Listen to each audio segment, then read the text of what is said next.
네, 반갑습니다. 네, 1월 들어서 올해 들어서 처음으로 강의가 진행되는 수업입니다. 그리고 또 제가 지금 강의를 촬영하고 있는 날짜가 1월 6일 9시 30분인데요. 또 공교롭게도 오늘 지난 시험을 봤던 선생님들의 1차 합격자 발표가 나는 날이기도 합니다. 그렇기 때문에 지난해 같이 공부했던 선생님들이 좀 좋은 결과 있었으면 좋겠고요. 그리고 또 선생님들이 굉장히 또 많이 긴장되지 않나라는 생각이 듭니다. 또 올해 또 굉장히 중요한 발표이기도 하고, 또 올해 2015학년도죠. 그 시험 인원이 어떻게 또 변경될지 모르기 때문에 선생님께서 준비를 잘 하셔서 좋은 결과 있었으면 좋겠습니다.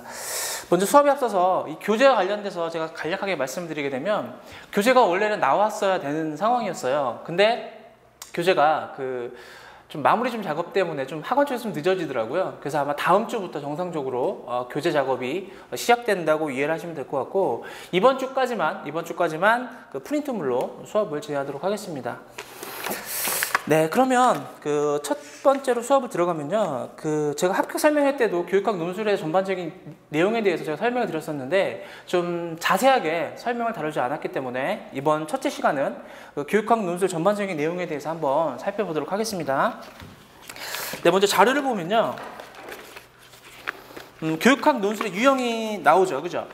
이미 교육학 논술 같은 경우에는 초등에서도 형태가 제시가 됐고, 그리고 또 5월 25일이죠. 지난해 5월 25일 날 특수 출시 시험에서도 그 형식이 제시가 됐고요. 그리고 12월 7일 날 1차 시험에서 교육학 종조 시험에서도 이미 그 유형 자체가 제시가 됐습니다. 그래서 한번 논술 유형의 형태를 한번 보면, 첫 번째는 요약형 논술 형태가 있습니다.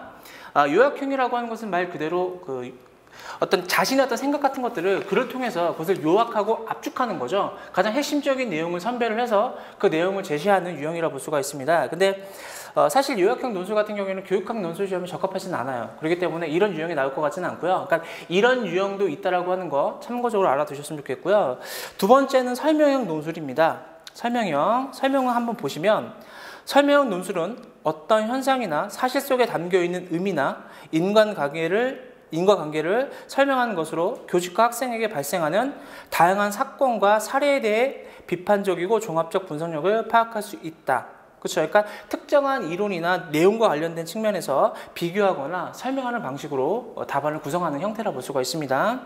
그리고 세 번째는 옹호 논박형 논술 형태입니다. 근데 사실 옹호하거나 논박하려면 두 가지 형태의 답안이 제시가 돼야 되기 때문에 사실은 적합하지 않아요. 그렇죠? 그리고 지난해까지는 교육과정평가원에서 교육학 논술 시험을 출제를 했죠. 근데 올해부터는 아마 교육과정평가원에서 출제를 하지 않고 처음에 이 교육과정 논술, 중등교육학 논술을 개정을 했던 시험의 어떤 형태를 변경시켰던 교원대학교 모 교수님이 계세요. 그 교수님이 지금 퇴직을 하셨는데, 아마 그 교원대를 주축으로 해서 아마 이제 새롭게 팀을 가동을 해서 아마 새롭게 문제가 제출되지 않을까 생각이 들고요. 그리고 채점 방식은요, 그리고 지금 형태로 동일하게 각 교육청에서 채점을 매기기 때문에 아마 이제 그런 형태로 변화가 되지 않을까 생각이 듭니다. 그렇기 때문에 1차에서 시험을 보기 때문에 사실 시험을 보는 인원이 굉장히 많죠.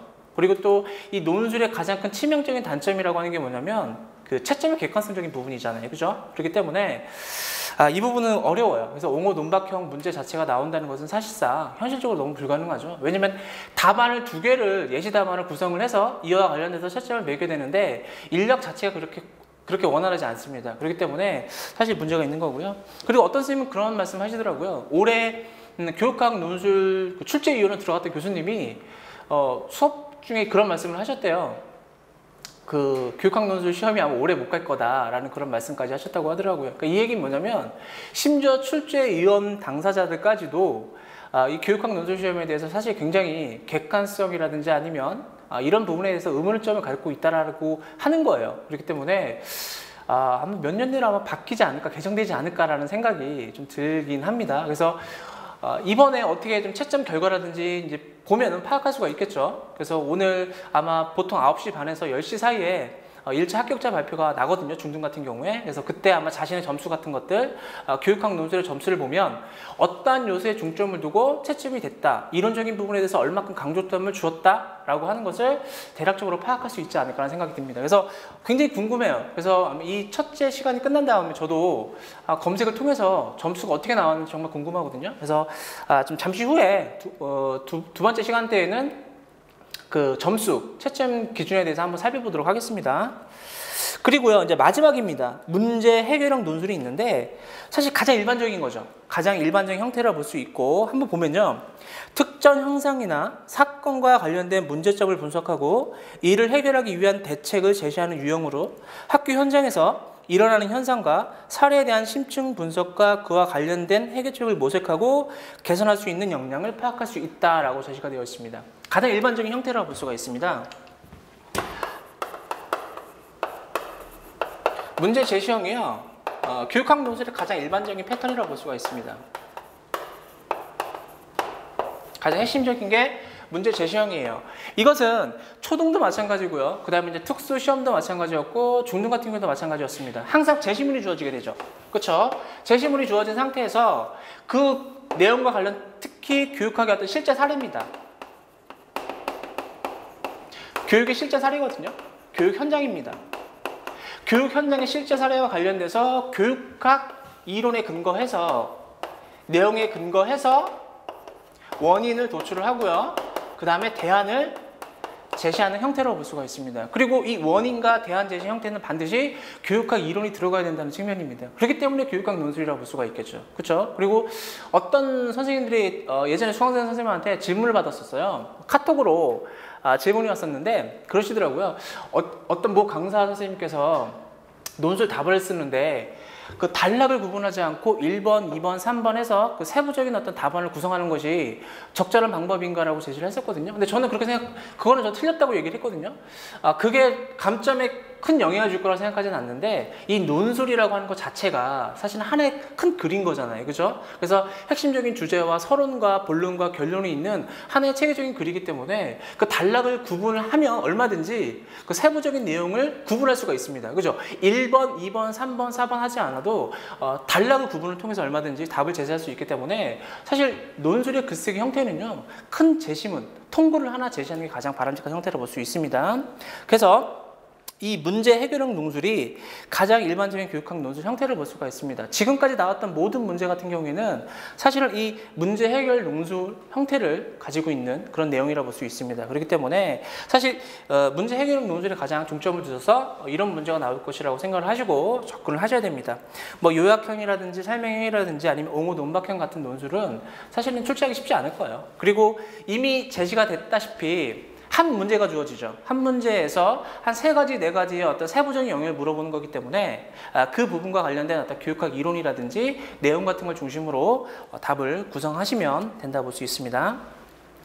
그래서 이제 그 다음으로는요, 교육학 논술의 실제 영역에 대해서 한번 살펴보도록 하겠습니다. 제가 이 부분은 합격 전략회 때 제가 그냥 선생님께서 읽어보라고만 했었죠. 그죠? 그래서 이제 이 부분에 대해서 좀 설명이 필요하지 않나라는 생각이 들어서 한번 살펴보도록 하겠습니다. 이제 답안을 구성하는 거예요. 근데 선생님께서 아마 올해 처음 공부하시고 교육학 논술 실전적인 문항을 많이 접해보지 않았던 선생님 같은 경우에는 사실 좀 어려울 수 있죠. 아니 아직 공부도 하지 않고 아무런 이론도 없는데 과연 내가 어떻게 일단 교육학 논술의 어떤 실제적인 영역을 공부할 수 있을까라는 생각이 드는데 답을 쓰기 전에 자기 스스로 이제 이해하는 부분이 있잖아요. 그러니까 대략적으로 답을 구성할 때 이와 같은 원칙과 그다음에 순서를 통해서 답을 구성하는 것이 가장 일반적인 형태다라는 어떤 기본적인 방법을 배운다라고 생각을 하시면 될 것 같아요. 그래서 먼저 가장 중요한 것은 뭐냐면 첫 번째는 논제 분석입니다. 논제 분석 같은 경우에는 중등 교육학 논술 같은 경우에는 60분이죠. 60분이 주어집니다. 그래서 논제 분석은 말 그대로 문제를 파악하는 거예요. 제시문에서 나왔던 그 내용을 파악하거나 아니면 세부적인 문제 같은 것들을 파악하는 거죠. 이 문제를 출제자가 어떤 의도와 관련해서 어떤 교육학적 이론을 활용을 해서 이 문제를 내고 답을 구성할 것인가에 대해서 대략적으로 파악하는 시간입니다. 그래서 보통 논제 파악 같은 경우에는 5분에서 한 10분 정도 잡습니다. 그렇죠. 근데 사실은 이렇게 좀 길죠. 10분까지 잡기에는 좀 길어요. 그래서 보통 5분 내에 논제 파악을 끝내야 된다고 생각을 하시면 될 것 같아요. 근데 이 논제 파악이라고 하는 게 단순히 그러니까 문제만 읽어보는 건 아니에요. 그러니까 정말 굉장히 디테일하게 문제의 핵심적인 것을 파악하는 데 5분이란 걸린 시간을 의미하는 겁니다. 그 다음에 두 번째는 이제 개요 작성이에요. 근데 사실 이 개요 작성과 관련돼서 그 강사 선생님들마다 의견이 좀 달라요. 어떤 선생님 같은 경우에는 개요 작성하는데 시간이 너무 오래 걸린다. 그렇기 때문에 사실 60분 내에 거의 한 2장 가까운 분량을 답을 구성하려면 보통 한 15분에서 한 20분까지 끝내야 된다라고 하는 선생님도 계시고요. 근데 저 같은 경우에는 한 25분까지라고 생각을 하거든요. 25분까지 개요만 작성이 되면 그 다음에 논술 작성이라든지 아니면 태고 같은 과정 작업은 순조롭게 끝난다고 생각이 듭니다. 그래서 가장 중요한 것 같아요. 답을 구성할 때 가장 중요한 게 바로 개요짝이라고 볼 수가 있습니다. 그리고 대부분의 선생님들은 뭐 자기가 뭐 국어과거나 아니면 글쓰기에 어느 정도 자신 있는 선생님 같은 경우는 제외하고는 연습이 되지 않은 선생님 같은 경우에는 대부분 개요짜기를 하지 않아요. 그리고 개요짜기의 어떤 중요성 같은 것들에 대해서 간과하는 경우가 굉장히 많습니다. 근데 사실 가장 중요하죠. 개요짜기 같은 거는 가장 중요하다 볼 수 있는 거고요. 사실 이 논제 분석에서 답안의 어떤 글의 방향이나 결정, 논점, 주제를 파악했다면 이 개요 작성 같은 경우에는 사실 이 하나의 구조도 내지는 설계도를 작성하는 겁니다. 그렇기 때문에 굉장히 꼼꼼하고 세심하게 답을 구성하는 내용이라고 볼 수 있는 거고요. 그 내용 한번 보시게 되면 이렇게 나오게 되는 거죠.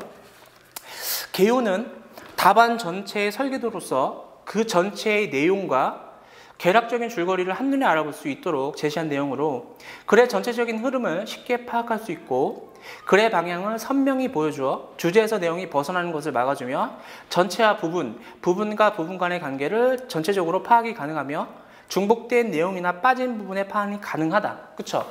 전반적인 어떤 핵심적인 주제 같은 것들을 뼈대를 구성을 하면 과연 이 전체적인 이 문제와 방향이 다른가? 맞지 않는가에 대해서 쉽게 파악될 수 있는 거고요. 그리고 구성한 답안이 또 맞다 틀리다는 것을 분명히 좀 쉽게 파악할 수가 있습니다. 그리고 나중에 전체적인 어떤 논술을 작성함에 있어서도 시간을 훨씬 더 절약할 수 있는 거고요. 그리고 뭐 태고 작업도 마찬가지입니다. 실질적인 가장 큰 영향을 미치기 때문에 이 개요짝은 굉장히 중요하다 볼 수가 있습니다. 그리고 개요를 어떻게 짜느냐에 따라서 글의 어떤 통일성이라든지 체계성 같은 것들을 확보할 수 있는 겁니다. 그래서 가장 중요하다 볼 수 있는 거고요. 근데 이 부분은 사실 연습이 굉장히 많이 필요합니다. 그리고 선생님들이 굉장히 공부라고 하는 것을 반드시 책상에만 앉아서 공부해야 된다는 그런 습관을 갖고 있잖아요. 누구나 다 그렇잖아요. 그죠? 근데 사실 그렇지는 않거든요. 누워서라도 어떤 문제를 생각을 하면서 누워서 그 문제를 보면서 얼마든지 개요책이 가능하죠. 그죠? 나 같으면 이 문제와 관련돼서 이 문제 같은 경우에는 주제가 뭐다. 예를 들어 학습 동기다. 아니면 무슨 그 지능 IQ에 대한 해석 문제다라고 한다면 그 서론과 같은 경우에는 뭐 지능 지수에 대한 어떤 의미 아니면 교육적 시사점 같은 것들을 제시를 하고 그 이후에는 세부적인 관련된 내용 같은 것들을 어떻게 뼈대를 구성을 해서 제시를 하겠다라고 얼마든지 마인드로 컨트롤할 수가 있습니다. 그죠? 그러니까 마인드맵을 그려볼 수가 있는 거죠. 머릿속에서. 그래서 그런 방법으로 연습을 하는 것이 무엇보다 중요하다고 볼 수가 있고요. 그 다음에 이제 그 밑에 보면 그 이제 개요를 작성할 때 유의사항이 그 표로 제시가 되어 있죠. 그래서 첫 번째는 각 단락의 배열 순서는 논리적이고 질서에 따라야 한다. 그렇죠? 당연한 겁니다. 그죠? 근데 사실 굉장히 추상적이죠. 근데 이런 부분들은 수업을 통해서 계속해서 선생님께서 답을 구성하시고 또 어떤 첨삭을 받고 그다음에 이제 계속 글 쓰는 작업을 수정 보완을 하면서 선생님께서 아마 느낌이 오실 거예요. 그리고 두 번째는요. 단락과 단락 간의 관계가 명확하고 긴밀한 연관성을 가져야 된다. 이게 바로 체계성과 관련된 부분이죠. 당연히. 그렇죠? 그리고 세 번째는 뒷받침 문장은 중심 문장의 내용을 가능한 모두 다뤄야 한다. 그러니까 완결선적인 측면입니다. 굉장히 당연한 일반적인 원론적인 얘기라고 볼 수 있고요. 그 다음에 세 번째는 이제 논술 작성 단계라고 볼 수가 있습니다. 논술이요. 그렇죠? 그러니까 기본적인 어떤 개요짜기에서 그 뼈대를 구성했고 전반적인 어떤 내용이라든지 아니 구성, 문장 같은 것들을 작성을 했으면 이 부분을 이제 답안으로 옮기는 거죠. 답안으로 옮기는 작업을 그 논술 작성이라고 볼 수 있는데 그 초등 같은 경우에는 원고지를 사용하죠. 그래서 원고지를 사용을 하고 보통 제시가 되어 있죠. 1200자 분량으로 답을 구성하라고 제시가 되어 있지만 중등 같은 경우에는 딱 정해진 글자 수는 없습니다. 그래서 근데 종이가 줄글이죠. 줄글이 2장이 제시가 되어야 되는데 선생님 같은 경우에 어떤 선생님 같은 경우에는 한 장, 내지는 뭐 한 장도 안 채우는 경우가 있다고 하더라고요. 근데 제가 봤을 때 채점자 입장으로 봤을 때는 사실 바람직하진 않은 것 같아요. 그래서 가장 적당한 것은 2장을 다 채우는 게 좋고요. 그리고 가급적이면 분량은 한 장 반 정도가 딱 적정하다고 생각을 합니다. 그래서 적어도 그 정도 분량은 쓰셔야 아마 좋은 점수를 받지 않을까 생각이 들고요. 그래서 한번 보면 원칙입니다. 첫 번째는 서론에서 글을 쓰는 배경과 목적을 간략하게 제시한다. 그렇죠. 가장 기본적인 겁니다. 그리고 이 교육학 논술 답안과 관련해서 어떤 선생님은 그런 질문을 많이 하시죠. 선생님, 서론과 결론을 제시하지 않고 어떤 답안의 어떤 내용만 바로 적으면 그게 간점의 요소가 되냐고 그 질문을 하세요.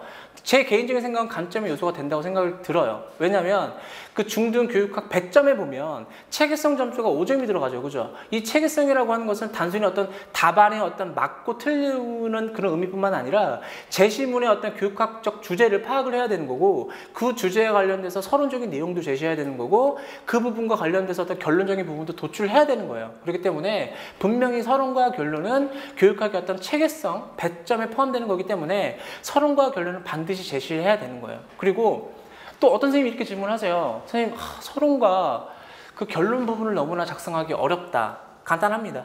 제시문에서 제시하는 어떤 교육학적인 개념이죠. 개념이나 의의 또는 교육적 필요성 같은 것들을 제시하면 되는 거고요. 그 다음에 어떤 답안의 전체적인 내용들을 요약하거나 아니면 종합하거나 아니면 시사점을 제시하는 게 바로 결론으로 활용하는 것이 가장 일반적인 패턴입니다. 그리고 서론이나 결론 같은 것들은 자꾸 연습을 해보면 그게 이제 자신만의 어떤 스타일이 있습니다. 그렇기 때문에 초반에 선생님들 답을 보면 서론이나 결론 쓰는데 굉장히 시간이 오래 걸려요. 근데 나중 되면 금방금방 씁니다. 자기만의 어떤 서론이나 결론을 구성하는 방식이 체득이 되는 거기 때문에 걱정하지 않으셔도 되는 부분이라 볼 수 있습니다.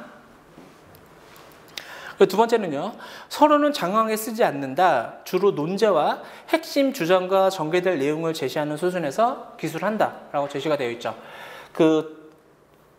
예를 들어서 1200자라고 기준을 한다면 서론 같은 경우에는 보통 200자에서 300자 정도 쓰거든요. 그러니까 문장으로 표현하면 5문장 정도까지가 적당을 합니다. 근데 뭐 중등 같은 경우에는 조금 더 내용이 더 많이 포함되기 때문에 한 5, 6문장, 한 200자에서 한 300자 정도까지가 아마 가장 적절하지 않을까 생각이 듭니다. 그 이상 넘어가면요, 사실 너무 조금 약간 조잡하다는 느낌을 주고요. 그리고 핵심적인 내용이 쉽게 잘 안 들어옵니다. 그렇기 때문에 서론을 너무 장황하게 쓰거나 길게 쓰거나 하는 것은 바람직하지 않아요. 그래서 적정선, 교육적 의미나 아니면 개념 같은 것들을 제시하는 게 가장 일반적인 패턴이라고 말씀드렸죠.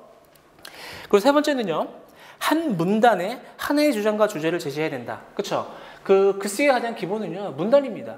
그렇죠? 문단의 가장 첫 번째적인 조건은 뭐냐면 동일한 내용이 들어가야 되는 거죠. 그죠? 그래서 당연히 한 문단에는요, 하나의 주장과 하나의 주제만이 들어가야 되는 거죠. 그러니까 여러 가지 어떤 중구난방식으로 나열하면 그것은 문단이라고 볼 수가 없습니다. 그렇기 때문에 한 문단에 하나의 주장과 주제를 제시한다라는 부분이 나오게 되는 거고요. 그 다음에 문단은 주제문을 앞에 두는 두 가지로 구성한다. 뭐 누구나 다 알고 있는 내용인 거죠. 그죠? 그 채점을 많이 하잖아요. 저 역시도 선생님들의 어떤 지난해 보면 답을 채점하면서 보면 사실 굉장히 필요해요. 그러니까 수십 장 채점을 꼼꼼하게 매기다 보면 눈에 잘 안 들어오거든요. 그렇기 때문에 이 두 가지 가장 적절합니다. 그래서 답을, 핵심적인 내용들을, 키워드를 앞에 제시하고 그에 대한 부연 설명으로서 보조 문장을 구성하는 것이 바람직하다 볼 수가 있습니다. 그래서 사실 이 부분 정말 중요해요. 그렇죠? 답을 두 가지로 구성한다는 것은 가장 기본적인 겁니다. 물론 뭐 미가식 자체가 틀렸다는 생각은 아닙니다. 근데 사실 이 답을 구성하는 게 사실 어떤 뭐 개성적인 문체나 어떤 자신의 어떤 화려한 어떤 문체를 선보이기 위한 건 아니죠. 그죠? 그렇기 때문에 이 미가식으로 쓰려면 사실 글을 잘 써야 돼요. 어렵습니다. 그렇기 때문에 가장 기본적으로 두 가지를 구성하고 그 다음에 가장 핵심적인 문장, 중심적인 문제가 나와야 되는 거고요. 이 중심적인 문장은 길면 안 됩니다. 짧아야 돼요. 그리고 간결해야 됩니다. 그리고 이 중심적인 문장을 보조해 줄 수 있는 보조 문장은 이것을 부연 설명해 주는 방식으로 두 가지로 제시하는 게 가장 핵심적인 방법입니다. 그리고 답을 구성할 때도 예를 들어서 올해 기출 문제를 한번 보면 뭐 잠재적 교육 과정과 제시문의 사례를 연결시켜서 쓰라고 한다면 반드시 첫째 어떤 측면, 둘째 어떤 측면, 그 다음에 이에 대한 보조적인 어떤 부연 설명을 해야 되는 방식인 거예요. 그러니까 핵심적인 중심 문장이 나오고 이에 대한 보조 문장을 제시를 하고 반드시 앞에 첫째, 둘째라는 서술을 활용을 해야 됩니다. 그러니까 뭐 첫째, 둘째를 선생님 너무 좀 이렇게 애들 같은 그런 문제 아니냐라고 하는데 이 교육학 논술 답안 같은 경우에는요 무조건 건조해야 되는 거예요.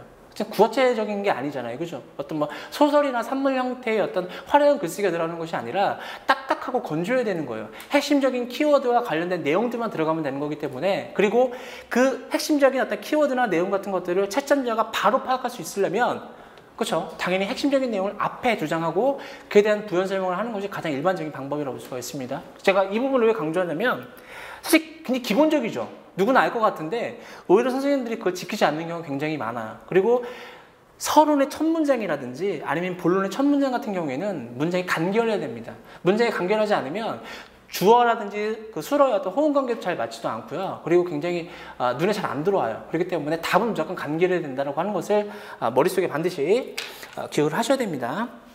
그리고 다섯 번째는요. 문장은 짧고 간결하고 구체적으로 작성한다. 그렇죠. 당연한 거죠. 그리고 여섯 번째는요.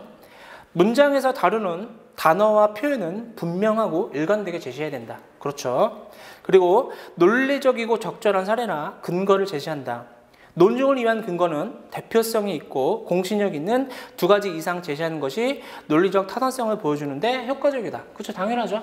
뭐에 대한 어떤 특징을 제시하시오라고 문제가 나왔습니다. 그런 경우에 뭐 특징을 한 가지만 제시하는 것이 아니라 기본적으로 두 가지 이상은 제시를 하셔야 된다고 생각하시면 될 것 같아요. 그리고 결론은 본론에서 다른 주장들을 요약하고 제안하는 것으로 마무리한다. 그렇죠. 이게 바로 논술 작성과 관련된 내용이라고 보시는 거고요. 그 다음에 이제 마지막은 태고 단계입니다. 태고 관계. 이 태고는 말 그대로 이제 수정 보완하는 작업이라고 볼 수가 있습니다. 그죠? 자신이 어떤 개요를 작성하고 논술을 작성한 내용에 있어서 뭐 접속사라든지 아니면 어떤 관계사라든지 여러 가지 어떤 그 단어 사용이라든지 내용 같은 것들이 틀리거나 아니면 맞춤법이라든지 아니면 띄어쓰기와 관련돼서 수정 보완하는 작업이 태고 단계라고 볼 수가 있습니다. 굉장히 중요하죠. 근데 실제 시험장에서 과연 태고까지 가는 선생님들이 그렇게 많지는 않아요.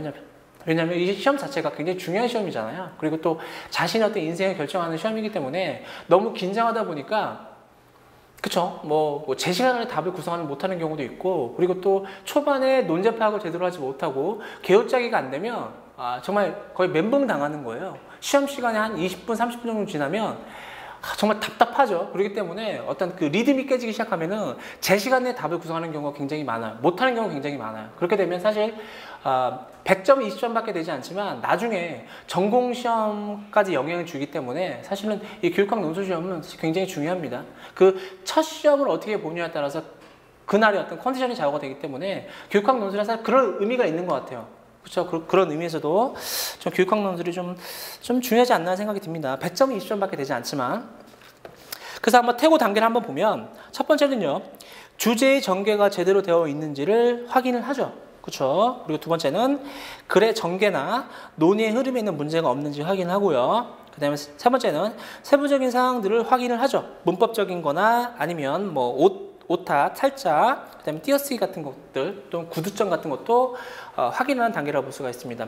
초등의 경우에는 분명히 명시가 되어 있죠. 초등 같은 경우에는 그 어떤 원고지 활용법이기 때문에 그 이제 맞춤법과 띄어쓰기와 관련돼서 3점이 주어지죠. 그죠? 근데 중등 같은 경우에는 그 제시가 되어 있지 않습니다. 그래서 초등 같은 경우에는 그 맞춤법인가요? 그 띄어쓰기라든지 아니면 이런 그 잘못되는 것이 3개인가요? 3개 정도 있으면 마이너스 1점이라고 표시를 하는데 중등 같은 경우에는 그게 딱 정해진 룰은 없어요. 하지만 채점자 입장에서 봤을 때 정말 답을 읽기가 어렵거나 아니면 정말 그 답을 의미를 해석하는데 어려움이 있지 않으면 가급적이면 감점하지 않을 것 같은데 그 인상을 결정하잖아요. 예를 들어 맞춤법이 많이 틀리고 띄어쓰기가 많이 됐으면 그 답안에 대한 인상이 별로 좋지 않기 때문에 체계성과 관련돼서 점수가 그렇게 높진 않을 거예요. 그렇기 때문에 기본적으로 저도 많이 틀려요. 저도 띄어쓰기 같은 거나 이런 부분들에 있어서 아직까지도 좀 많이 좀 공부하고 있는 상황이거든요. 그렇기 때문에 선생님 같은 경우에도 정말 많이 틀려요. 띄어쓰기나 아니면 맞춤법 같은 경우 이런 부분도 맞춤법은 잘 안 틀리는데 띄어쓰기를 특히 많이 틀리더라고요. 근데 이런 부분에 있어서 너무 예민하게 교육학 논술 시험이 무슨 교육학 그 국어 교사를 뽑는 시험은 아니기 때문에 너무 이렇게 예민해질 필요는 없는 것 같고요. 그러니까 선생님께서 그 틀린 부분 같은 것들을 이렇게 정리를 하는 거죠. 내가 어떤 부분에 있어서 맞춤법이라든지 아니면 띄어쓰기가 틀렸다 이런 부분들을 메모를 해두는 겁니다. 그래서 나중에 그것을 한꺼번에 보면 내가 이런 부분에 대해서 내가 이해를 잘 못하고 있구나라고 하는 것을 파악할 수 있기 때문에 그렇게 공부를 하시면 될 것 같아요. 그래서 이제 그 세 번째는 정확한 문장 표현과 관련된 내용이 나오게 되는 거죠. 그래서 첫 번째는 우리말의 어법에 맞는 문장 표현을 활용을 해야 되겠죠. 당연하죠. 그래서 그 첫 번째는 주어와 서술의 호응 관계를 고려한다. 그렇죠. 당연한 겁니다. 그렇죠. 문장을 길게 쓰지 않으면 사실 이 주어와 서술의 호응 관계는 잘 틀리지가 않아요. 근데 선생님들이 의욕은 굉장히 앞서는 거예요. 그러니까 그 답안과 관련해서 많은 내용을 첫 문장에 쓰고 싶다 보니까 문장이 길어지게 되고, 문장이 길어지게 되면 당연히 주어와 서술의 어떤 호응 관계가 당연히 문제가 있을 수밖에 없습니다. 그렇기 때문에 주어와 서술의 호응 관계도 살펴봐야 된다 볼 수 있는 거고요. 그 다음에 두 번째, 부사와 서술의 호응 관계도 마찬가지인 거죠. 그죠? 그리고 예전에 선생님 구어체 같은 거를 사용하면 어떠냐라고 얘기를 하는데, 그 논술 시험에서 구어체는 바람직하지 않아요. 그렇죠? 당연히 문어체를 사용해야 되는 거고요.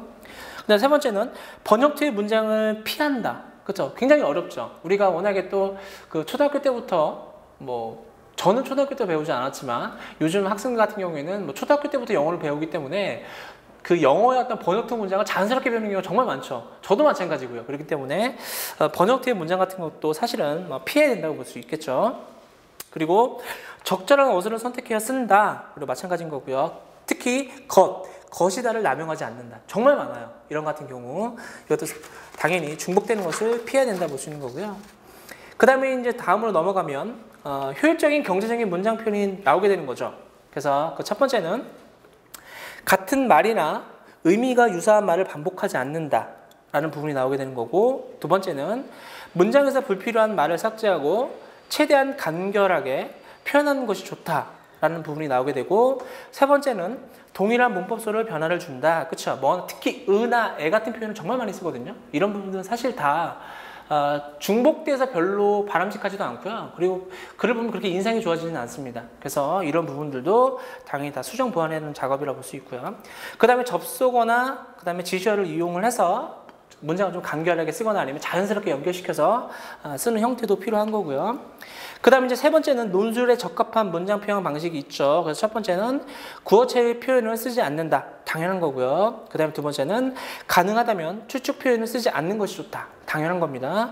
그리고 세 번째는 주관적인 감정을 배제하고 객관적인 문장으로 표현한다. 그렇죠. 일반적인 형태입니다. 그래서 누구나 다 알고 있는 내용이고 누구나 또 쉽게 이해할 수 있는 거지만 막상 답안지를 구성할 때 보면 이 내용들을 간과하는 경우가 있습니다. 그래서 좀 쉬운 내용이긴 하지만 선생님께서 한번 처음 공부하는 그런 의미로 제가 다시 한번 살펴보았습니다. 그리고 선생님들이 1년 동안 공부를 하면서 가장 경계해야 될 부분이 뭐냐면 특히 이제 재수하는 선생님도 계시고 특히 초수 선생님도 많이 있어요. 근데 합격자의 비율을 보면 오랫동안 공부했던 선생님들이 붙는 경우도 많이 있어요. 특히 재수생 같은 경우가 가장 많이 합격자 비율이 있고, 의외로 과목마다 다르긴 한데 한 30% 정도는 신규 선생님들이 많이 붙어요. 근데 사실 굉장히 좀 의아하지 않나요? 신규 선생님들이 30% 정도 붙고 재수생 선생님 같은 경우가 보통 30에서 35% 정도 붙는다고 하더라고요. 그리고 그 이상 장수생도 붙는 경우도 있고. 그래서 제가 중요한 건 뭐냐면 사실 임용시험이 사실 굉장히 어렵죠. 그리고 1년 동안 공부하는 게 사실 굉장히 어려워요. 그래서 사법고시 공부하는 선생님들 사이에서 이런 말이 있어요. 하루에 8시간씩 1년 동안 준비를 하면 못 붙는 시험은 없다라고 얘기를 하거든요. 그러니까 그 얘기는 뭐냐면 하루에 8시간씩 자기가 정말 공부한다는 게 생각처럼 쉬운 일은 아니에요. 선생님이 정말 한번 생각해 보세요. 아침 일찍 일어나서 내가 정말 도서관을 가고 밤 늦게 공부를 하고 집에 오잖아요. 그죠? 그럼 우리는 굉장히 뿌듯해요. 내가 정말 아침에 일찍 일어나서 도서관에 가서 공부를 하고 또 밤 늦게 오면 정말 내가 공부가 제대로 됐고 나는 공부를 정말 열심히 했다라고 자기 스스로 만족하는 경우가 정말 많아요. 그죠? 근데 그 내용적인 측면을 한번 살펴보면 내가 정말 그 시간에 정말 집중을 해서 공부를 했나 한번 살펴보셔야 되는 거예요. 그리고 특히 친구들이랑 같이 공부하는 경우가 많잖아요. 그러면 한두 시간 잠깐 공부하고요. 남자 같은 경우에는 또 담배 피는 선생님도 계시죠. 그죠? 그러면 잠깐 1시간 공부하고서 그죠? 커피 한 잔 먹자, 담배 한 대 피자라고 하면서 이런저런 얘기하면 금방 밥 먹을 때 되잖아요. 그죠? 9시에 도서관 가서 1시간 공부하고 잠깐 동안 그죠? 아, 커피 한 잔 마시자, 담배 한 대 피자라고 해서 한 2, 30분 얘기하다가 잠깐 동안 1시간 동안 잠깐 두고 나면 점심시간 되는 겁니다. 그죠? 점심시간 또 맛있는 거 먹어야 되잖아요. 그죠? 그래서 조금 걸어서 이렇게 왔다 갔다 하면 점심시간 되고요. 또 배부르면 또 공부하기 싫잖아요. 그죠? 그럼 담배 한 대 피고 차 한 잔 마시고 또 이런저런 얘기하고 연예인들 이야기도 하고요. 그러다 보면 또 정치 이야기도 하고 그러다 보면 또 가서 또 잡니다. 그죠? 너무나 피곤하죠. 너무 이야기를 많이 하다 보니까 또 배부르잖아요. 그죠? 배부르고 따뜻하잖아요. 독서실이. 그러다 보면 또 잠 한숨 또 잡니다. 그죠? 엎어서 자죠. 그러다 보면 한 오후 한 4시, 5시 됩니다. 그러면 잠깐 친구 불러서 또 이야기하죠. 그쵸? 또 1시간 공부하고 또 친구 불러서 이야기하고 저녁 메뉴 뭐 먹을까? 또 얘기하죠. 또 저녁 먹고 와서 또 다시 또 이제 커피 한 잔 먹고 얘기하고. 그쵸? 그러다 보면 굉장히 자기 스스로 이제 뿌듯해 합니다. 나는 정말 아침서부터 정말 열심히 공부하는 사람이다. 그렇기 때문에 난 정말 공부를 열심히 하고 있다라고 생각을 하시는데 사실 전혀 그렇지가 않아요. 그 제가 말하는 8시간이라고 하는 것은 공부하는 시간을 말하는 거예요. 그래서 그 사법고시 준비하는 사람들의 어떤 공부 방법을 보면 그 스탑워치 있죠. 그죠? 그 아마 그 뭐 문방구에서 막 그 뭐 1,000원, 2,000원이면 사는 거 그 초등학교 문방구점에 많이 팔아요. 건전지 누고서 누르는 거. 그러니까 자기가 정말 책상에 앉아서 집중하는 시간만 체크를 하는 거예요. 그래서 내가 딱 앉아서 공부를 하고 있다. 그럼 그때 버튼을 누르는 겁니다. 그리고 내가 잡생각이 들었다 하면 스탑워치를 누르는 겁니다. 그래서 실질적으로 자기가 하루 얼마큼 공부하는 양을 파악을 하셔야 되는 거예요. 그래서 반드시 한번 해보세요. 선생님들이 이미 공부를 하기로 마음을 먹고 1년 동안 나는 정말 교사가 되기 위해서 공부를 한다고 마음을 먹었기 때문에 반드시 한번 해보세요. 연습으로. 근데 이렇게 하기가 굉장히 어려워요. 왜냐면 굉장히 피폐해집니다. 사람이 지쳐버려요. 너무 힘들어요. 그렇기 때문에 제가 이 방법을 처음부터 추구하지는 않아요. 보통 저 같은 경우에는 한 200일 정도 한 6개월 정도 남은 시점부터 이제 그 방법을 사용을 하려거든요. 왜냐면 그리고 또 100일 같은 경우 그 방법을 사용하는 게 바람직하고 지금부터 선생님들이 그래 나 좋아 나는 1년 안에 끝낼 거야 스탑워치를 사용하겠어 그러면 정말 노예가 됩니다. 화장실 갈 때도 이거를 들고 다녀야 되는 거고요. 자기 공부한 시간만 체크하기 때문에 그렇게 하다 보면 너무 스트레스를 받아요. 그리고 저도 이런 방법을 통해서 공부했던 적이 있거든요. 저도 뭐 절에 들어가서 공부했던 적이 있기 때문에 그러면 사람이 정말 미치게 돼요. 사람이 미쳐버리게 되는 거고 그리고 노이로제가 걸립니다. 그래서 그 공부하는 시간에 굉장히 사람이 집착하게 되다 보면 오히려 공부가 잘 안 돼요. 그렇기 때문에 이것은 정말 최후의 방법이기 때문에 시험이 얼마 남지 않은 그런 상황에서 하는 어떤 극단적인 방법이에요. 그래서 그 대신 선생님들이랑 1년이나 시간이 남았기 때문에 미리 한번 공부 한번 체크 한번 해보세요. 내가 하루에 아침에 가서 저녁 늦게까지 공부를 하지만 실질적인 내가 공부하는 시간은 이 정도다라는 걸 파악을 하셔야 돼요. 그래서 그걸 기준으로 삼아서 내가 앞으로 한 달 동안, 2달 동안 어떻게 내가 공부하는 시간을 늘려나갈 것인가, 그 양을 늘려나갈 것인가에 대해서 한번 스스로 전략을 짜는 게 무엇보다 중요합니다. 그렇죠? 굉장히 중요해요. 그리고 어떤 사람들은 공부의 양이 중요하지 않다고 생각하는데 공부의 양은 정말 중요합니다. 공부의 양은 절대적이에요. 공부의 양이 없으면 절대 좋은 결과 가져올 수 없습니다. 자신이 투자한 시간만큼 그 결과가 나오는 거기 때문에 양은 굉장히 중요한 거고요. 그리고 공부를 혼자 하기는 좀 어렵죠. 그러더라도 혼자 하는 습관을 많이 기르는 게 좋아요. 물론 뭐 스터디 같은 것들을 활용하는 것이 좋지만 반드시 뭐 친구들과 특히 여러 명, 한 명 이상 넘어가면 공부하기가 너무나 쉽지 않아요. 한 명 같은 경우에는 가능한데 그 2명, 3명 되면 사실은 그쵸 사공이 많으면 배가 산으로 간다고 하잖아요. 그죠? 의견이 많기 때문에 공부에 집중하기 특히 어려워요. 특히 뭐 남자들은 게임 좋아하고 당구 좋아하고 막 그러잖아요. 그죠? 그렇기 때문에 제가 봤을 때는 좀 올해 한 해는 좀 외롭더라도 선생님들이 이미 이제 마음을 먹고 제 강의를 듣는 거기 때문에 좀 힘들더라도 끝까지 열심히 잘 하셨으면 좋겠습니다. 그래서 딱 1년 뒤죠. 오늘이죠. 좀 웃으면서 그 결과를 한번 확인해 볼 수 있는 같이 그쵸 같이 모여가지고 확인하는 겁니다. 그죠? 그만큼 자신 있다는 이야기죠. 그죠? 그랬으면 좋겠습니다. 네, 이렇게 해서 그 나머지 내용들을 한번 선생님께서 한번 읽어보시면 되는 거고요. 이제 본격적으로 그 내용과 관련된 내용을 한번 살펴보도록 하겠습니다. 그래서 오늘 1주차 수업은요, 이제 새로운 자료입니다. 그렇죠? 거기는 한번 읽어보시면 되는 거고요. 네, 교육 철학 한번 보세요. 네, 교육학 논술 범위가 사실 굉장히 많죠. 보통 14과목에서 15과목까지 분류하는 게 기본적인 거고요. 대학원에서 개설된 어떤 과를 보면 한 보통 7개에서 한 8개 정도 과가 구분이 됩니다. 그래서 그 중에서 오늘 첫 번째 공부하게 될 분이 교육 철학 및 교육사입니다. 이 교육처럼의 기숙사 같은 경우에는 사실은 교육학의 가장 기본적인 어떤 기본을 이루는 그런 원리, 가장 근간이 되는 내용이라고 볼 수가 있습니다. 근데 사실 이 교육 철학과 이 서양 교육사 내지는 한국 교육사, 이 교육사가 교육학 논술 시험에서 과연 얼만큼의 어떤 출제 가능성을 갖고 있느냐라고 저에게 물어본다면 사실은 그렇게 높다고 생각하진 않아요. 특히 한국 교육사 같은 경우에는 제가 선생님한테 이런 말 했었거든요. 한국 교육사는 공부하지 마라 라는 이야기를 했었습니다. 왜 그러냐면 한국 교육사 같은 경우에는 유일하게 교육사 중에서도 우리나라에 근거하고 있는 이론이에요. 그리고 말 그대로 교육사기 때문에 우리나라 역사잖아요. 그죠? 그렇기 때문에 이 역사라고 하는 것은 보는 관점에 따라서 좀 상이하죠. 상이합니다. 그죠? 어떤 사람들은 예를 들어서 조선의 어떤 과거지도와 그 다음에 어떤 성균관이 있죠. 근데 기본적인 어떤 교육학자들 같은 경우에 성균관이나 과거지도가 끝에는 정말 굉장히 쇠락하고 타락했다. 제대로 된 어떤 과거 기능과 그 다음에 어떤 교육기관으로서 하지 못했다라고 많이 비판을 하죠. 그죠? 근데 요즘에 어떤 한국 교육사의 어떤 학계 흐름을 보면 사실 그렇지가 않아요. 그렇기 때문에 이 얘기는 뭐냐면 역사를 바라보는 관점은 다양하죠.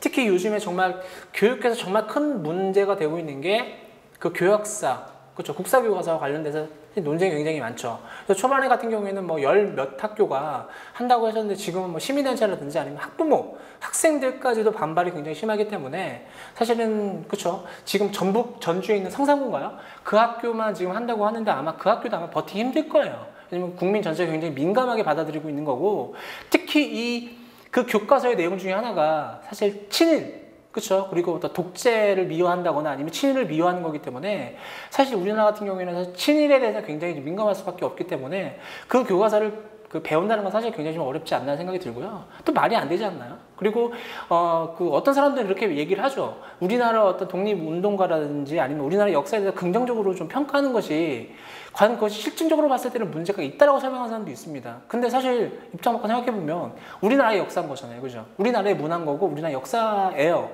우리나라 역사에 대해서 그것에 대해서 긍정적인 의미를 해석하는 것이 과연 그렇게 나쁜가라는 생각이 듭니다. 그렇죠? 인간의 역사라고 하는 것은 어떤 사람은 그렇게 얘기하죠. 승자의 역사라고도 하고 이긴 사람에 의해서 쓰여진 역사라고도 평가하기도 합니다. 그러니까 그만큼 사실 보는 시각에 따라 다른 거예요. 컵에 물이 담겨져 있습니다. 컵에 물이 반이 있어요. 어떤 사람은 물이 많다고 생각하는 사람도 있고 어떤 사람은 컵에 물이 없다고 할 수도 있습니다. 그러니까 이 얘기는 뭐냐면 교육학 논술 시험처럼 객관적인 시험 같은 경우에 사실 나오기가 어렵다는 거예요. 왜냐하면 과거제를 바라보는 학자들마다 입장이 다르고요. 그 다음에 성균관을 바라보는 입장이 다르고 향교를 바라보는 입장이 다르기 때문에 또 굉장히 추세가 또 그 부분에 대해서 긍정적인 의미를 많이 하는 연구가 많이 등장하기 때문에 그 부분에 대해서 논술시험이 나오기는 어려워요. 예를 들어서 교육학 논술시험에서 뭐 성균관의 어떤 교육적 의의라든지 그 부분에 대해서 뭐 평가하시오라고 하는 부분이 나온다고 한번 생각해 보세요.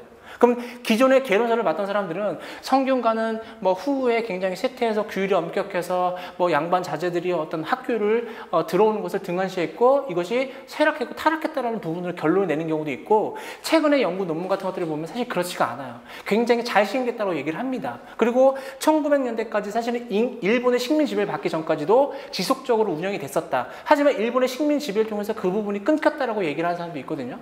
이게 흐름입니다. 그렇기 때문에 이 부분과 관련돼서 사실은 문제가 나오기는 어려워요. 그래서 제가 지난해 그랬었습니다. 한국 교육사에 관련돼서 공부를 하지 말아라. 특히 뭐 일반 다른 강사 같은 걸 보면 뭐 삼국시대 교육, 뭐 화랑도의 교육, 뭐 고려시대 교육 같은 거 문제가 나올 가능성이 전혀 없습니다. 왜냐하면 삼국시대, 고려시대 문제를 낼 것 같으면 더 중요한 게 조선교육사거든요. 조선교육사를 낼 것이며 그리고 또 조선교육사 같은 경우에도 사실은 논란이 많다고 말씀드렸죠. 그렇기 때문에 나올 가능성이 없고요. 또 일본 식민지 교육 같은 것도 문제가 날 가능성이 없습니다. 왜냐하면 자랑스러운 역사가 아니잖아요. 그렇기 때문에 그 부분을 논술시험으로 내기도 어려워요.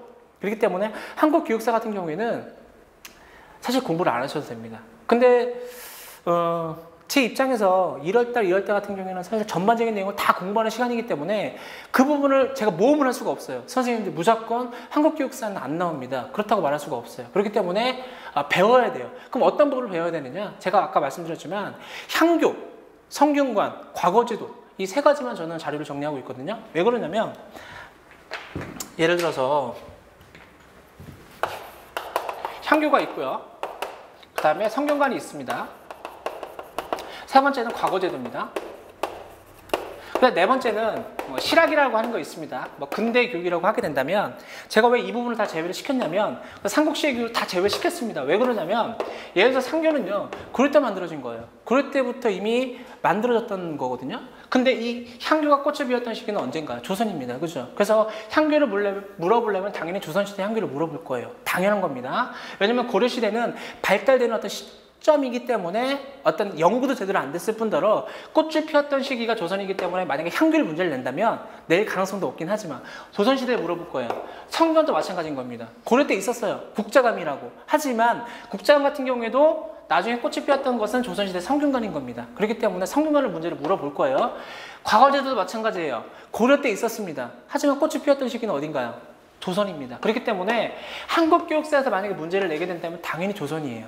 그렇죠? 조선만 공부할 수밖에 없는 거예요. 그래서 제가 다른 부분 다 제외시킨 겁니다. 그리고 실학이라고 하는 거 특히 전통적인 어떤 성리학, 유학을 비판하면서 새롭게 나왔던 이론이라고 하는데 사실은 이 실학이라고 하는 것도요, 사실 성리학의 연장선이라고 볼 수가 있습니다. 그러니까 기존의 어떤 문제를 개선하고 보완하는 입장에서 실학이 나왔던 거지, 사실은 실학이 정말, 이 실학의 어떤 사전적인 의미는 뭔가요? 실질적인 학문인 거예요. 실생활에 도움이 되는 학문입니다. 성리학, 유학이라고 해서 실생활에 도움이 되지 않는 학문을 추구했을까요? 그러니까 이 실학이라고 하는 개념 자체가 학문이라면 누구나 추구해야 되는 어떤 기본적인 이념이기 때문에 사실 실학과 관련된 문제를 내기는 어려워요.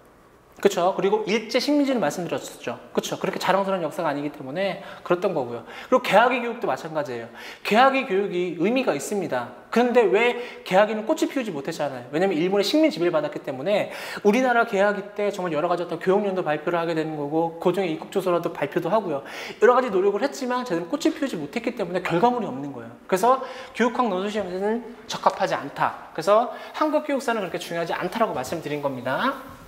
그리고요, 두 번째는요, 제가 이런 얘기를 왜 하냐면 이런 내용을 알고서 공부하는 것과 이런 내용을 알지 못하고 선생님들이 직접 공부하는 것은 분명히 차이가 있어요. 그렇죠? 그럼 선생님들이 이런 내용을 듣고 자료를 보면은 선별이 가능하잖아요.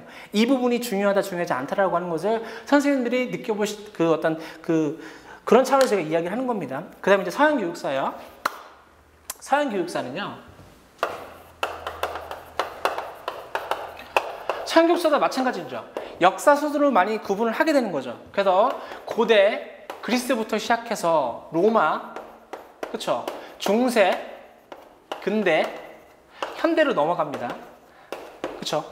이게 일반적인 형태라고 볼 수가 있습니다. 그래서 선생님 아마 다 배우셨을 거예요. 학부 다니면서, 그죠? 교육학 공부하면서 고대 때는 소크라테스, 플라톤, 아리스토 하면서 특히 뭐 아테네와 스파르타를 비교하는 문제가 나왔었죠. 그죠? 그런 부분 공부하게 되는 거고, 로마와 관련돼서, 그 다음에 중세와 관련돼서, 근대와 관련돼서, 현대와 관련돼서 문제가 나올 겁니다. 근데 만약에 이 서양교육사에도 관련돼서 문제가 나올 부분이 극히 정해지거든요. 저 같은 경우에 지난해 했던 그 수업을 보면 사실 고대 같은 경우에는 가장 중요한 게 이제 아테네와 스파르타가 있는데 아테네와 스파르타와 관련해서 문제가 나올 가능성은 선생님이 있다고 생각하세요? 선생님이 있다고 생각하세요? 그러네? 없습니다. 나올 가능성이 없어요. 선생님이 왜 그러냐면 선생님들은 객관식을 공부했던 선생님들이기 때문에 나올 수 있다고 생각을 하죠. 그죠? 객관식에 소크라테스, 플라톤, 아리스토 가장 최근에 2013년도에 소크라테스와 관련해서 굉장히 깊숙한 문제가 나왔기 때문에 분명히 나올 가능성이 있지 않냐라고 생각을 하세요. 근데 그것은 객관식이기 때문에 가능한 거예요. 객관식 같은 경우에는 40문제, 50문제까지 나왔었기 때문에 가급적인 분배를 해야 되는 거죠. 교육사에서 뭐 10문제, 뭐 5, 6문제 내고 교육심리에서 7, 8문제 나고 이렇게 분배를 해야 되는 거기 때문에 이게 나올 수가 있는 거예요. 근데 교육학 논술시험 같은 경우에는 기껏해 한 문제 나오게 되는 거고 그 중에서도 여러 가지 주제를 뽑아내봐야 3가지 주제나 4가지 주제입니다. 물론 올해는 좀 몇 가지 주제가 나오긴 했지만 그렇죠? 그래봐야 3가지, 4가지 주제를 낼 수밖에 없는 상황에서 서양교육사에서 고대와 관련돼서 뭐 아테네와 무슨 뭐 스파르타와 관련된 거, 뭐 소크라테스와 아리스토텔레스, 뭐 플라톤과 관련된 그런 문제를 낼 가능성은 거의 없다고 생각하시면 돼요. 안 냅니다. 그런 얘기 나오면은 너무나 지엽적인 내용이기 때문에 사실은 욕먹습니다. 그런 문제를 내면. 그렇기 때문에 사실 이런 분 과감히 버리셔도 되는 거고요. 로마도 마찬가지예요. 로마도 마찬가지입니다. 로마도 거의 교육적 의미가 별로 없습니다. 그리고 제대로 논문이라든지 연구도 제대로 되지 않고 있기 때문에 이런 부분들을 과감히 포기하셔도 됩니다. 중세도 마찬가지예요. 중세는 너무나 종교에 편중되어 있기 때문에 어떤 인간성에 대한 어떤 그런 부분에 대해서 제대로 연구가 안 됐죠. 그리고 무조건 어떤 신에 대한 어떤 관련된 어떤 학문만을 공부했었기 때문에 신학이 최우선시 됐기 때문에 별로 시험 문제 나올 수가 없고 적절하지가 않죠. 좋은 게 너무나 편중되어 있기 때문에. 중세도 마찬가지입니다. 그래봐야 근대입니다. 그럼 근대에서 사상가로 나오면 누가 나오겠습니까? 그렇죠. 저 같은 경우에는 지난해 했던 사람 보면 코메니우스, 그 다음에 루소, 그 다음에 현대로 보게 되면 듀이, 이 세 가지만 공부를 했습니다. 왜 그러냐면 코메니우스와 그 다음에 루소 같은 경우에는 사실 하나를 묶을 수가 있어요. 그게 바로 자연주의거든요. 자연주의에 지대한 영향을 미쳤기 때문에 이 자연주의가 나중에 현대로 넘어가게 되면 듀이라는 엄청난 사상가, 교육적 사상가를 만들어내는데 지대한 영향을 미치게 됩니다. 그러니까 듀이의 사상을 이해하려면 앞에 있는 코메니우스의 어떤 실학주의 사상과 그 다음에 루소의 자연주의 사상을 이해하면 듀이는 자연스럽게 이해가 됩니다. 왜 듀이가 경험주의 교육을 주장을 했고 민주주의 교육을 주장했는지에 대해서 앞에 두 학자 있죠. 코메니우스와 루소만 이해를 하면 쉽게 이해가 되는 부분이에요. 그리고 듀이는 왜 중요하냐면 우리나라 단일 교육학 논문 중에서 가장 많이 논문이 나온 게 듀이입니다. 그러니까 우리나라 지금 교육학 교수님 중에서 듀이를 전공했던 분들이 가장 많은 게 듀이입니다. 그리고 우리나라가 특히 교육학 공부를 유학을 가면 다 미국을 가죠. 그죠? 미국 같은 경우에는 거의 듀이가 절대적입니다. 절대적이기 때문에 듀이에 관련된 논문이 가장 많아요. 그렇기 때문에 듀이가 아마 문제 나올 가능성이 굉장히 높아요. 사상가로 보게 되면. 그 외에 다른 자직을 학자들 있죠. 그죠? 그런 사람들 공부할 필요가 없습니다. 객관식에 나왔었지만 논술시험에 적합하지가 않아요. 그리고 만약에 그런 문제를 내면 학생들이나 수험생이나 아니면 교수님들이 이렇게 생각을 해요. 아니 무슨 중등교육학 논술시험에서 무슨 이렇게 세부적인 내용들이 문제가 나오냐 이렇게 생각하기 때문에 비판을 받아요. 그렇기 때문에 서양 교육사를 대표할 수 있는 루소나 듀이가 가장 핵심적인 내용이라고 볼 수 있는 거고요. 이 두 사상가만 핵심적으로 잘 정리만 하면 아마 좀 교육학 논술은 크게 걱정하지 않으셔도 될 것 같아요. 적어도 서양 교육사와 관련돼서는. 근데 제가 자료를 정리하면서 두 명만 할 수는 없잖아요. 그래서 기본적으로 아테네와 스파르타 관련된 내용도 있고요. 그 다음에 소크라테스, 플라톤, 아리스토텔레스도 있고요. 그 다음에 어떤 근대와 관련된 여러 가지 어떤 인문주의라든지 아니면 실학주의, 자연주의, 계몽주의, 절대주의 이런 부분까지도 간략하게 다뤘습니다. 그러니까 왜 그러냐면 1월달, 2월달 같은 경우에는 기본적으로 전반적인 내용을 다 공부해야 되는 시간이잖아요. 그죠? 그렇기 때문에 제가 이렇게 정리를 하는 거고요. 그 다음에 1월달, 2월달 이론을 공부하고 3월달, 4월달까지 심화시키고요. 5월달, 6월달서부터는 무조건 실전 문제학으로 가겠습니다. 그러니까 무조건 써보는 그 방법으로 가는 방법밖에 없어요. 그 이후에 이론 같은 걸 공부할 시간은 없기 때문에 선생님께서 미리 참고해 주셨으면 좋겠고요. 그 다음에 이제 교육 철학입니다. 교육 철학은 중요해요. 그러니까 이 교육 사철학에서 논술 시험으로 문제 나올 수 있는 가장 중요한 부분이 사실은 교육 철학이에요. 교육 철학. 왜냐면 교육 철학은 문제 내기가 좋아요. 그리고 이 논술 시험 자체가 어찌 보면 어떤 철학과 굉장히 밀접한 연관이 있잖아요. 그죠? 자신의 의견이나 이론 같은 걸 풀어 쓰는 거기 때문에 어떤 교사 개인 간의 어떤 철학과도 연관시킬 수 있는 부분이기 때문에 만약에 교육 사철학 파트에서 논술 시험 문제가 나온다면 교육 철학이 가장 유력하다고 볼 수가 있습니다. 그래서 이 교육 철학과 관련된 내용들을 한번 살펴보셔야 돼요. 그래서 한번 첫 페이지 구조도 한번 보세요. 구조도가 선생님이 없네요. 그럼 한번 그냥 얘기를 할게요. 교육 철학 같은 경우에는 크게 세 부분으로 구분할 수가 있습니다. 첫 번째는 교육 철학의 기초 파트가 있어요. 좀 시간이 거의 다 됐네요. 그죠? 시간이 다 돼서 간략하게 설명한 다음에 다시 이제 들어가게 되겠네요. 아무튼 그러면 잠시 좀 쉬었다가 이제 교육 철학과 그다음에 이제 서양 교육사 아마 1주차 때는 이 교육사 철학 파트를 끝낼 겁니다. 전반적인 내용 이 세 가지 부분을 이번 1주차 수업 때요. 좀 잠시 쉬었다가 이제 교육 철학에 대해서 한번 다시 세부적으로 들어가도록 하겠습니다. 네, 잠깐 쉬고 오겠습니다.